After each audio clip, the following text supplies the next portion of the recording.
Muchas personas deseaban tener párpados en los oídos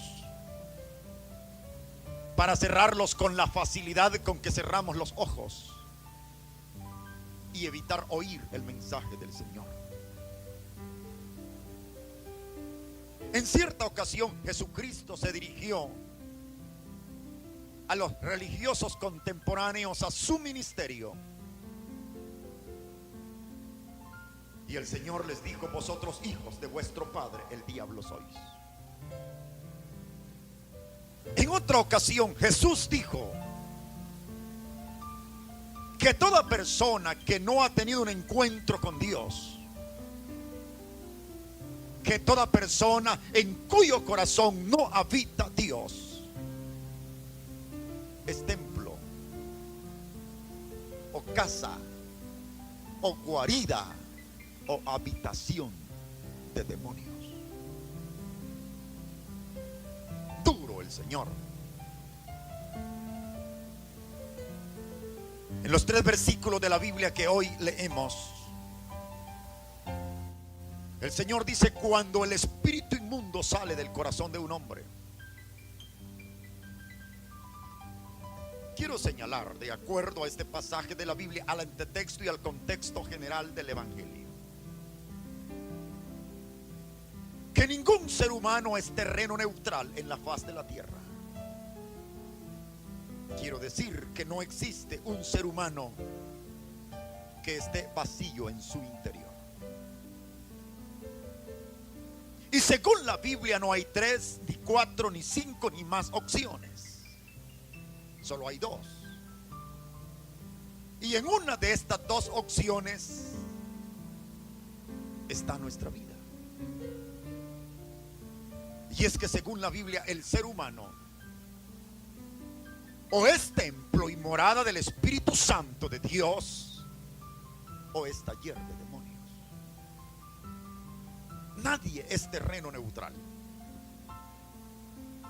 Nadie está vacío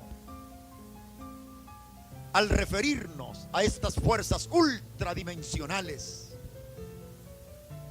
a estos poderes invisibles.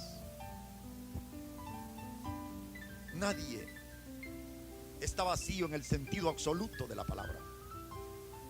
Gloria a Dios. Porque la Biblia dice que aquellos que arrepentidos de nuestros pecados hemos aceptado a Cristo como Señor y Salvador de nuestras vidas, desde ese momento que tomamos esa decisión y confesamos esa verdad, desde ese momento nos convertimos en templo y morada del Espíritu Santo de Dios. Usted es templo del Espíritu Santo. Yo soy templo del Espíritu Santo. El Espíritu de Jehová mora en nosotros. Ahora, dijo el Señor, cuando un espíritu inmundo sale del corazón de un hombre, nos preguntamos: ¿en qué momento es que los demonios huyen de una persona? ¿En qué momento es que un espíritu inmundo abandona a un ser humano? ¿Cuál es el preciso instante en la historia nuestra en la cual los demonios que nos han enceguecido y nos han mantenido esclavizados a una conducta pecaminosa, en qué momento los demonios huyen? Según la Biblia, los espíritus de demonio que esclavizan al hombre en cualquier forma de pecado, huyen de él en el preciso momento en que éste cree en su corazón y confiesa con su boca que Jesús es el Señor. Dale ese aplauso de alabanza a Jesús. Aleluya al Señor.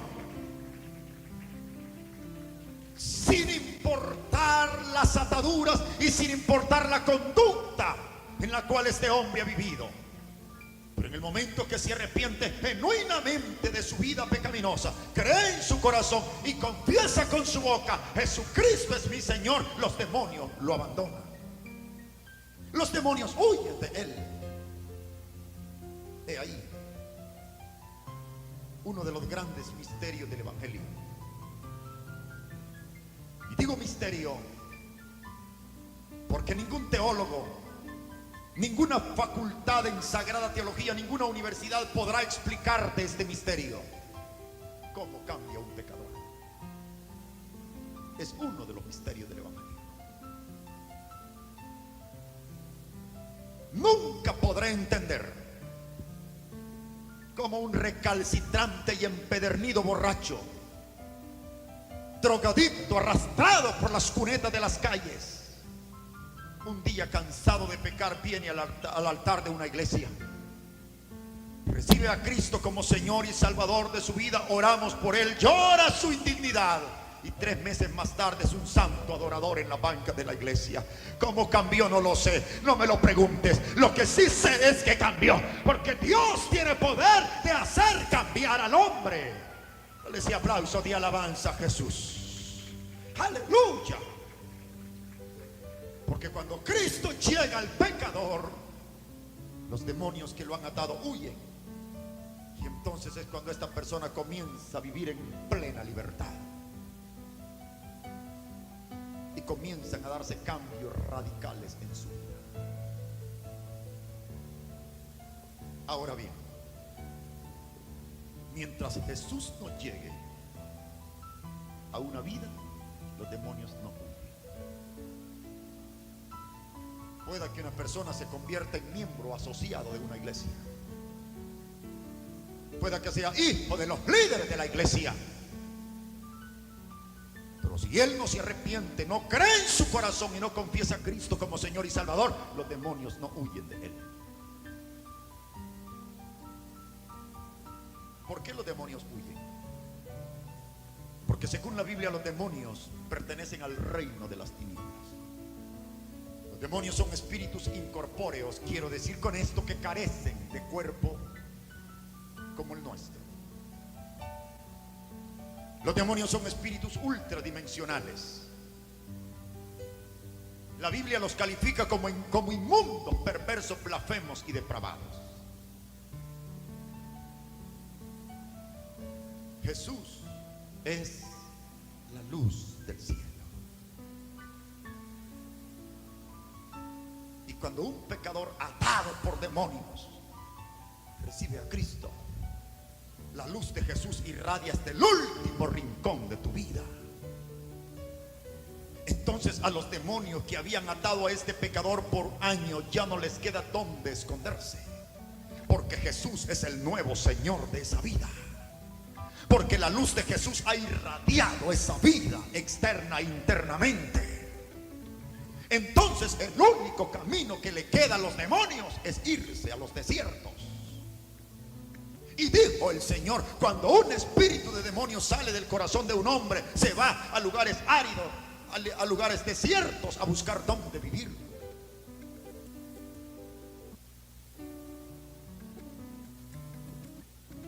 Gran parte del poder de los demonios depende de estar dentro de alguien. Aunque ellos son espíritus ultradimensionales, espíritus incorpóreos, mas sin embargo anhelan incorporarse en alguien. Por eso es que en el ejercicio del ministerio a diario tropezamos con diferentes personas endemoniadas, personas manifestadas por espíritus de demonios,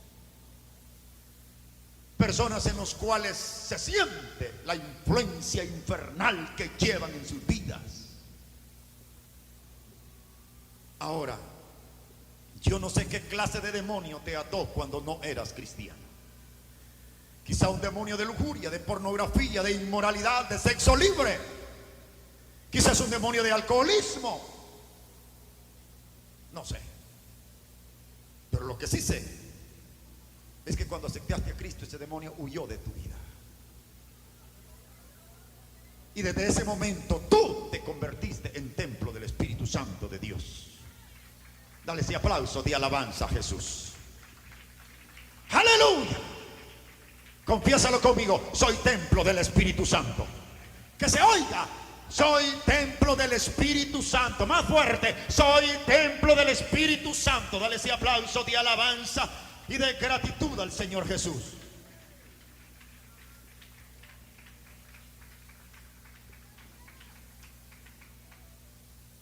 Pero aquí está el gran pero. Los demonios no se van para siempre. Los demonios regresan a la vida del cristiano. Es ahí donde comienza la verdadera batalla espiritual de un cristiano. Y la Biblia dice que usted y yo no tenemos lucha contra carne y sangre. Nuestra guerra espiritual, dice el apóstol Pablo, que es de frente a principados, potestades, gobernadores de la tiniebla, huestes espirituales de maldad. O sea que usted y yo, desde el momento que venimos a Cristo y lo aceptamos como Señor y Salvador, desde ese momento estamos envueltos en una guerra de carácter espiritual. Y no luchamos contra carne y sangre, luchamos contra Satanás y sus legiones de demonios.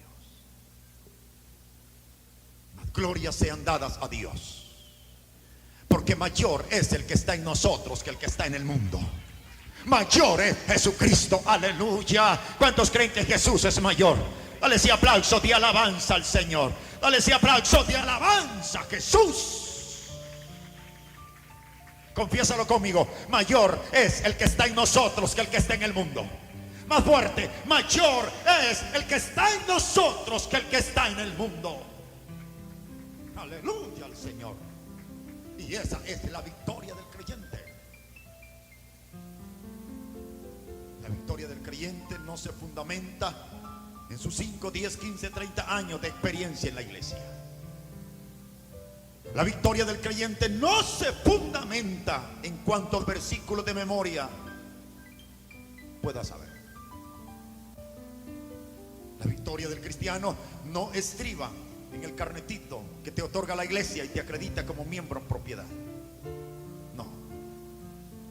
La Biblia dice, oiga esto, que somos más que vencedores por medio de Jesucristo que mora en nosotros.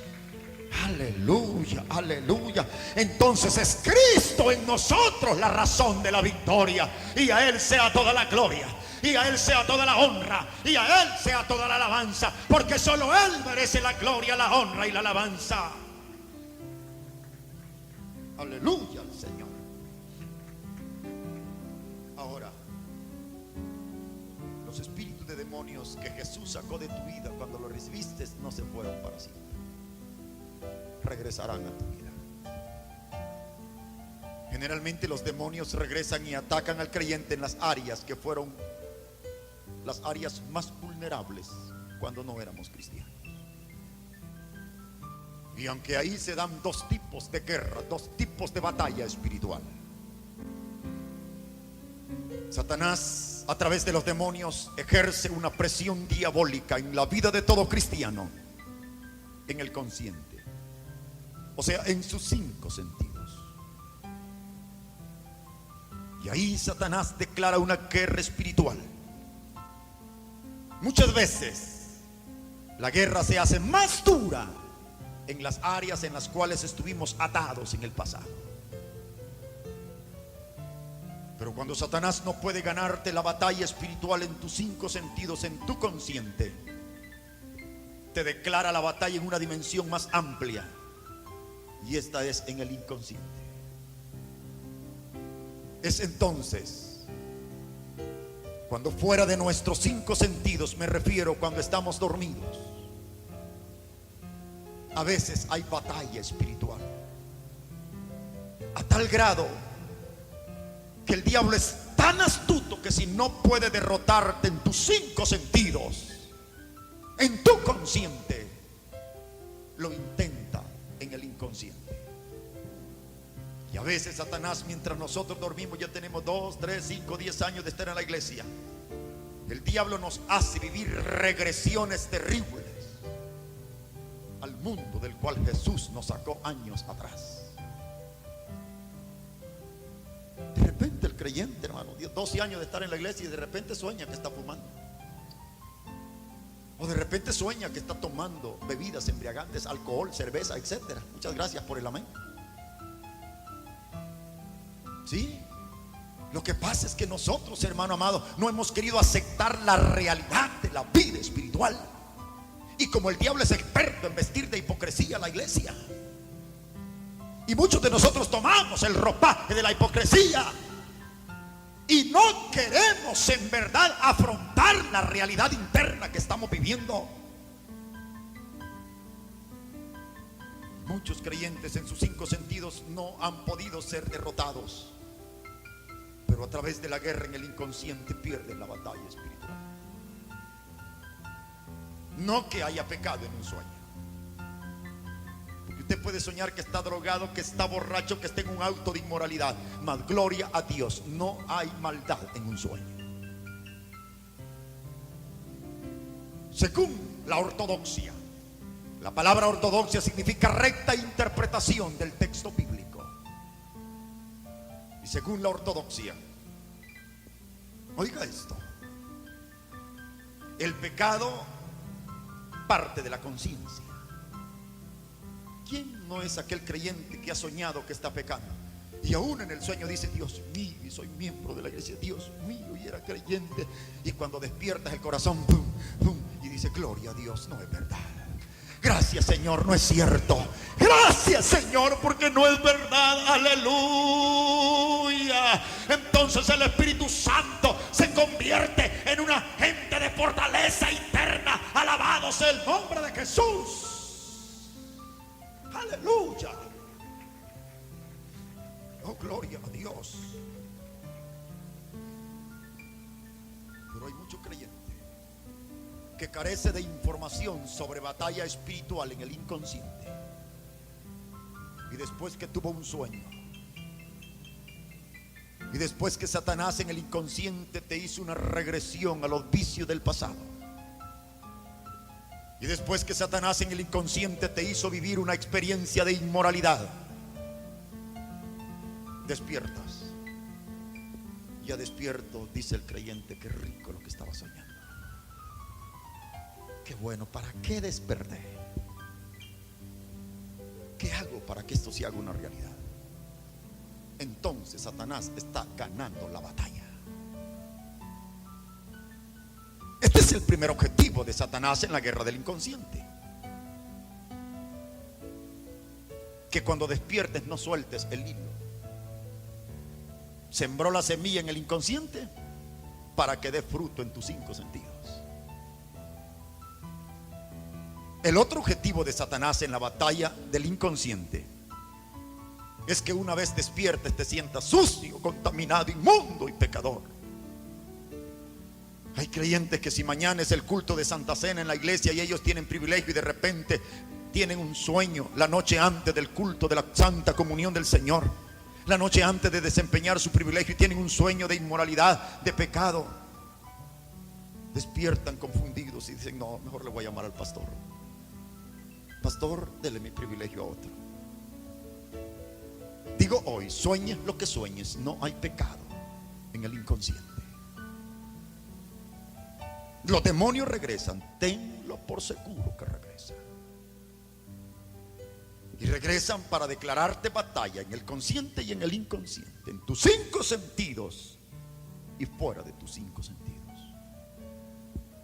Ahora, una vez, mientras yo realizaba una cruzada evangelística, creo, en Perú, el Espíritu Santo me hizo entender que cuando los demonios regresan a la vida del creyente, traen propósitos determinados, traen propósitos concretos y definidos. El demonio no regresa así por así. Y oiga lo que él dice: volveré a mi casa de la cual salí. El demonio sigue creyendo que usted es casa de él. El demonio sigue creyendo que yo soy casa de él. Pero según la Biblia, los demonios son mentirosos, igual que el diablo. Ellos no dicen verdad. Y es que esto no puede ser cierto. Nosotros ya no somos casa de demonios. Esto es como que tú tengas una casa en esta ciudad. Un día te pones de acuerdo con tu esposa y vendemos la casa, vendámosla. Y venden la casa y ya con la plata en la mano, ¿qué hacemos? Vámonos para Miami. Allá 10 meses de vivir en Miami, te despiertas una madrugada y le dices a tu esposa: amor, yo quiero ir a ver la casa que tengo allá en California. ¿Cuál tengo? Ya no es tuya, ya la vendiste. Ya la casa tiene otro dueño, señor. Y aunque usted se haya llevado un duplicado de la llave, hoy es prohibido que entre a esa casa, porque hoy el dueño no es usted, el dueño es quien se la compró. Y si quien le compró la casa lo encuentra dentro de esa casa, tiene derecho de mandarlo preso, porque usted es un ladrón, un intruso, entrando a algo que ya no es su propiedad. Lo mismo pasa en la vida espiritual. Antes el diablo tuvo las llaves de nuestra vida. Antes el diablo nos llevaba a la cantina, nos llevaba a la taberna, nos llevaba a los prostíbulos, nos arrastraba en la miseria de la inmundicia. Pero alguien vino un día y nos compró a precio de sangre. Jesús compró tu vida. Jesús compró tu vida y ahora hay un nuevo dueño en esta vida, y ese dueño se llama Jesucristo de Nazaret. Dale ese aplauso de alabanza al Señor.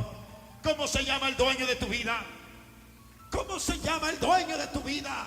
Jesús. Dale ese aplauso al Señor. Él es el dueño de mi vida. Jesús me compró a precio de sangre.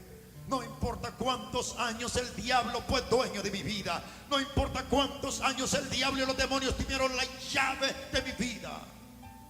Pero Jesús un día me compró. Y desde que Jesús me compró con su sangre, Él es mi dueño. Jesucristo es el dueño de mi vida. Confiésalo. Más fuerte: Jesucristo es el dueño de mi vida. Más fuerte: Jesucristo es el dueño de mi vida. Dale ese aplauso de alabanza a Jesús. Él es el dueño de tu vida. Jesús es el dueño de mi vida. Alabado sea el nombre de Jesús. Ahora, claro, esto no funciona de manera automática y para siempre. Esto funciona en la medida en que yo mantengo comunión íntima con el Señor. En la medida en que mi comunión no se obstruye con el Señor. En la medida en que yo persevero en el temor reverente de la palabra establecida por el Señor. Mas sin embargo el demonio va a regresar. Tenlo por cierto. Cuando el demonio regresa, espera encontrar la casa vacía. Esa casa no es la casa de 4 paredes en la cual vivimos. Esa casa es tu interior, nuestra vida interna. El demonio dice: regresaré. Ojalá que la casa esté vacía, barrida y adornada. Una casa vacía, barrida y adornada da la idea que es una casa desocupada, no habitada. Eso tiene mucho que ver con los creyentes de apariencia en la iglesia, con aquellos que tenemos fachada de santos, pero no somos santos, con aquellos que aparentamos lo que aquí no somos.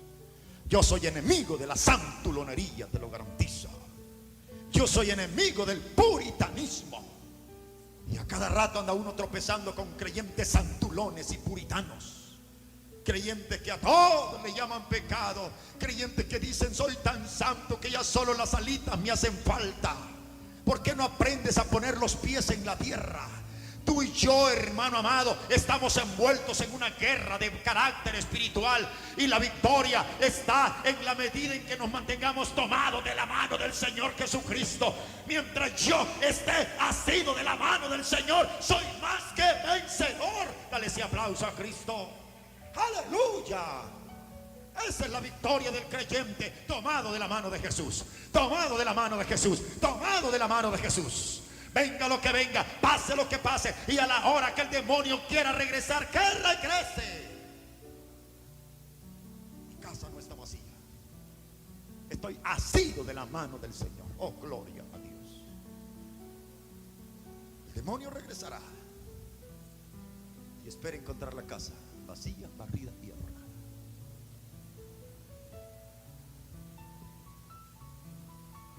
Oh, aleluya. Qué tremendo. La gran pregunta de esta noche: ¿cómo está tu casa? Dejemos de andar con apariencias. A Dios nadie se lo echa al bolsillo. Puedes engañar al pastor y a los líderes de la iglesia, menos a Dios. Dios conoce los secretos de nuestra vida. Dios conoce el estado interno de nuestros corazones. Dios conoce tus odios, tus rencores, tus envidias, tus críticas, tus chismes. Ese aplauso de alabanza al Señor. Oh Dios, llena nuestra casa con tu gloria. Aleluya al Señor. El espíritu inmundo dice: volveré a mi casa. Cuando el espíritu y demonio regresa a la casa, espera encontrarte vacío. Ya me imagino la cautela con la cual el demonio regresa, con mucho cuidado, porque él recuerda que alguien más poderoso lo sacó de ahí hace años. Y viene con cautela. Él no viene de una vez a entrar. Él viene a ver cómo está la casa, cómo está tu comunión con Dios, cómo está tu estado espiritual, cómo está tu asistencia a la iglesia, cómo está tu lectura de la Biblia, cómo está tu nivel de oración. A eso vienen los demonios, a ver cómo estás. Ya me imagino cuando el demonio se acerca y pone un oído en la ventana de esa casa. Y todavía escucha a Vicente Fernández: ¿de qué manera te olvido? Mujeres tan divinas, Negra Cruz, ¿cómo se llaman las otras? O a los Tigres del Norte, o a los Temerarios, o a los Iracundos, a los Gatos de España, a Cornelio Reina. El demonio se sorprende y dice: wow, si esa música yo la dejé en esta casa antes de irme. Significa que Jesús no ha hecho ningún cambio aquí. Y digo esto porque todavía hay creyentes que les duele deshacerse de la música del diablo. Y todavía hay quienes visitan la iglesia y siguen comprando la música del mundo. No me importa lo que usted piense de mí esta noche, pero según la Biblia, de modo que si alguno está en Cristo, nueva criatura es. Las cosas viejas pasaron y Cristo hace todo nuevo. Dale ese aplauso de alabanza al Cordero de Dios. Eso significa que es necesario renunciar a la mundanalidad, renunciar a prácticas pecaminosas. ¿Sabes por qué? Porque la Biblia dice que Dios es santo, santo, 3 veces santo. Y así quiere santidad también de la iglesia. Aleluya al Señor. Y entonces el demonio dice: bueno, si todavía se oye la música que yo dejé aquí antes que Jesús me sacara, significa que hay terreno donde entrar. Quizás el demonio metió una pata adentro y se queda todavía hasta que llega la hermana del trabajo. Hasta cruza las piernas y 2 horas de telenovela todas las noches. Y dice el demonio: wow, aquí no hizo nada Jesús. Tal vez me tilde de exagerado. No sé cuántos han visto mi testimonio. Fue filmado hace 16, 17 años por TVN, la cadena mundial de televisión cristiana. Está filmado en el video número 1 de la colección titulada Rescatados del Infierno. Fui un satanista por muchos años. Solo en esta mano tú encuentras más de 20 cicatrices, las diferentes veces que yo fui donante de mi sangre voluntariamente en rituales satánicos. En mi espalda llevo aún tatuada la imagen de Satanás con láser y tinta china. Aquí está tatuada, está marcado con fuego. Me lo hicieron al rojo vivo, la cruz invertida, emblema número 1 del satanismo.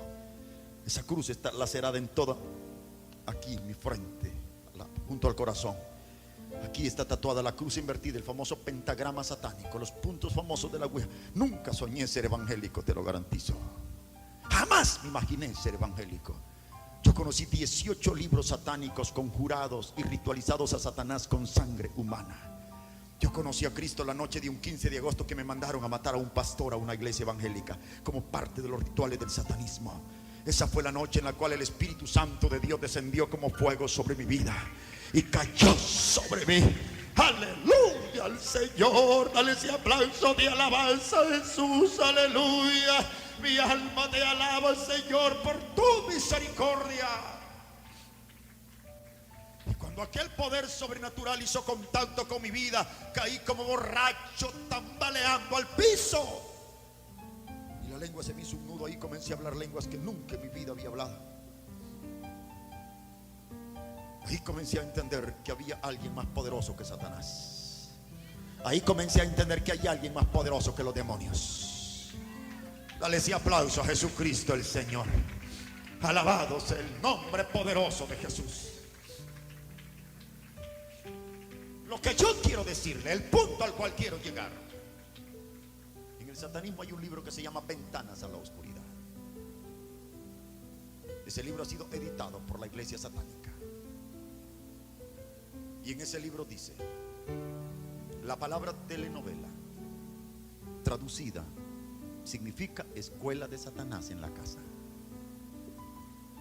Sencillamente eso. Muchas gracias por el amén. Escuela del diablo en la casa. Gloria a Dios que solo hoy vengo para predicar. Hermano, lo único que su esposa va a aprender a través de las telenovelas son estrategias para hacerte infiel sexualmente con otro. Las telenovelas son dramas de pasión, de inmoralidad, de desengaños, de suicidios, de asesinatos y de vicios. Eso es toda la escuela de una telenovela. Eso es lo único que tu mujer va a aprender en una telenovela. Eso es lo único que tu marido va a aprender. Ese es el colmo de los colmos a un hombre que le gusten las telenovelas. Señor, reprenda al diablo.